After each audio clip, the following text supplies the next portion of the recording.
আটকে রাখা হয়েছে ত্রাণ সামগ্রী ভরা ট্রাক। নিরন্ন গাজাবাসীর মধ্যে তা বিতরণ করতে দিচ্ছে না ইসরায়েল বাহিনী। তাই কাতরাচ্ছে অসহায় নারী, শিশুসহ ক্ষুধার্তরা।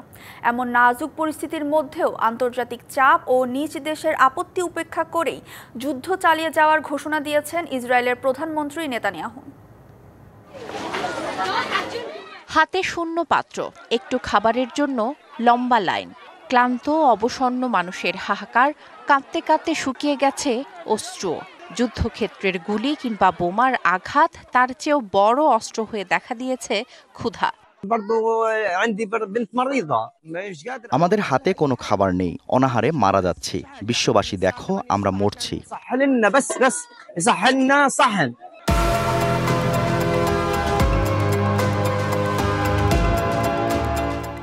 গাজায় ১১ সপ্তাহের অবরোধ শেষে সীমান্ত পেরিয়ে কিছু ত্রাণবাহী ট্রাক প্রবেশ করলেও এখনও তা বিতরণ শুরু হয়নি। এখনই খাবার না পেলে বন্দুকের গুলি কিংবা বোমার আঘাতের প্রয়োজন হবে না অসহায় গাজাবাসীর মৃত্যুর জন্য।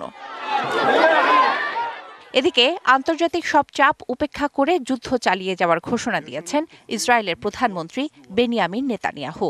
যুদ্ধ শেষে পুরো গাজার নিয়ন্ত্রণ নেয়ারও হুঁশিয়ারি দিয়েছেন তিনি। শেষ পর্যন্ত গাজা উপত্যকা সম্পূর্ণরূপে ইসরায়েলের নিয়ন্ত্রণে থাকবে এবং হামাস পরাজিত হবে। হামাসকে পরাজিত করতে ইসরায়েলের একটি স্পষ্ট ও ন্যায্য লক্ষ্য রয়েছে। আমাদের কাজ এখনও শেষ হয়নি। যদিও গাজায় ইসরায়েলি কর্মকাণ্ডে নেতানিয়াহু সরকারের বিরুদ্ধে নিন্দা জানালেন খোদ দেশটির সাবেক প্রধানমন্ত্রী। ইসরায়েল গাজায় যা করছে তা যুদ্ধাপরাধের শামিল। এই যুদ্ধে হাজার হাজার ফিলিস্তিনি যেমন নিহত হচ্ছেন, তেমনি বহু ইসরায়েলি সেনাও মারা যাচ্ছেন। দুই দিক থেকেই যুদ্ধটা ক্ষতি করছে। এদিকে ইসরায়েলি বাহিনীর বর্বরতা থেকে রেহাই পেলেন না ফিলিস্তিনের অধিকৃত পশ্চিম তীর পরিদর্শনে যাওয়া আন্তর্জাতিক কূটনীতিকরা। বুধবার ইউরোপীয় ইউনিয়ন, আরব ও এশিয়ার একটি কূটনৈতিক প্রতিনিধি দল ফিলিস্তিনের অধিকৃত পশ্চিম তীরে পরিদর্শনে গিয়ে ইসরায়েলি বাহিনীর বর্বরতার শিকার হন। গত ৪ মাস ধরে সেখানে মৃত্যু, বাস্তুচ্যুতের ঘটনা ও মানবিক পরিস্থিতি দেখতে সেখানে গিয়েছিলেন তারা।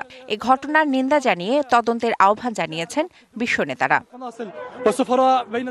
শোভন শাহমিন দিশা, ডিবিসি নিউজ ডেস্ক।